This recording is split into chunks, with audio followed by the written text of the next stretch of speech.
Assalamualaikum warahmatullahi wabarakatuh. Jadi pada hari ini jom kita kaji balik apa masalah dengan kata kerja. Kata kerja terbahagi pada dua, iaitu kata kerja transitif dan juga tak transitif.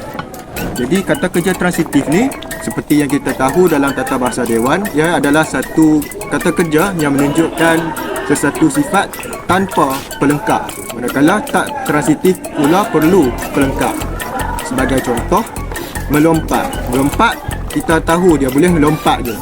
Jadi dia tidak perlu pelengkap. Manakala bagi yang tak transitif seperti panjat, kita tak tahu dia panjat apa. Jadi dia perlukan pelengkap. Panjat pokok ataupun panjat dinding, panjat tangga dan sebagainya.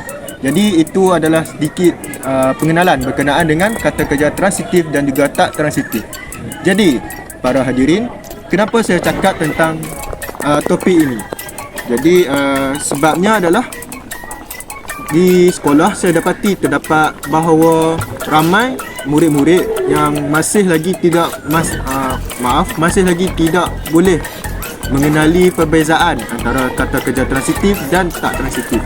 Oleh itu, saya telah menjalankan satu inisiatif untuk mewujudkan satu inovasi yang bernama Evo Kajatra, di mana inovasi ini boleh membantu murid-murid untuk lebih memahami kata kerja transitif dan juga tak transitif. Nak kenali? Jom. Jadi saya telah sediakan permainan tersebut. Jom kita tengok sini. Okey. Ya, kita ada tiga. Satu kad biru, kad hijau dan kad merah. Kad biru ni adalah kad permainan kita, di mana setiap pemain akan memegang sebilangan kad. Kad hijau ini pula adalah kad jawapan bagi kad merah ini, kad soalan. Sebagai contoh, kita tengok soalannya. Melompat dengan tinggi ialah kata kerja transitif, benar atau palsu? Jadi jawapannya adalah palsu. Hal ini kerana melompat telah menunjukkan dia seseorang itu melompat. Dengan tinggi ini merujuk kepada lebih kepada adjektif, kata sifat. Cara mainnya adalah begini. Pemain pertama dan yang kedua, iaitu awak, akan mengambil kad permainan tersebut yang biru ini. Okay. Jadi kita akan tengok kad masing-masing. Jadi jikalau ada seperti yang anda boleh tengok di kad masing-masing di tangan pemain, baiklah, di kad ini kita boleh lihat ada yang bertulis dan juga tiada yang bertulis. Seperti contoh, kita boleh lihat ini. Ini ada gambar dan tulisan, manakala yang ni ada gambar sahaja. Jadi tujuannya di sini adalah kita ambil kad yang sama, gambar tidur dan tidur, dan dia ada satu tulisan dan tiada tulisan. Jikalau ada kad seperti ini yang sama, kita perlu ambil kad ini dan letak di tengah-tengah papan permainan tersebut, dan pemain tersebut akan mengambil satu kad soalan seperti ini. Okay. Dan dia telah membaca.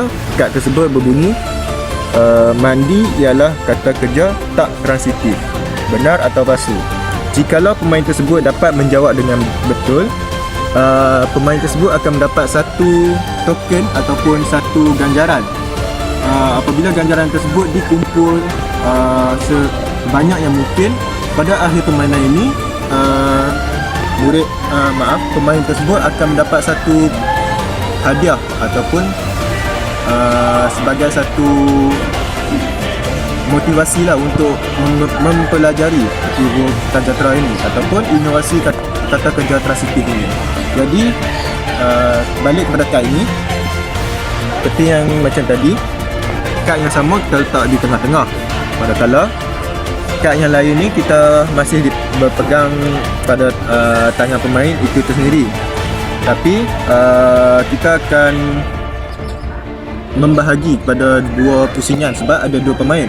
Pusingan pertama mungkin saya akan ambil kad daripada awak, ataupun pemain kedua akan mengambil kad daripada saya.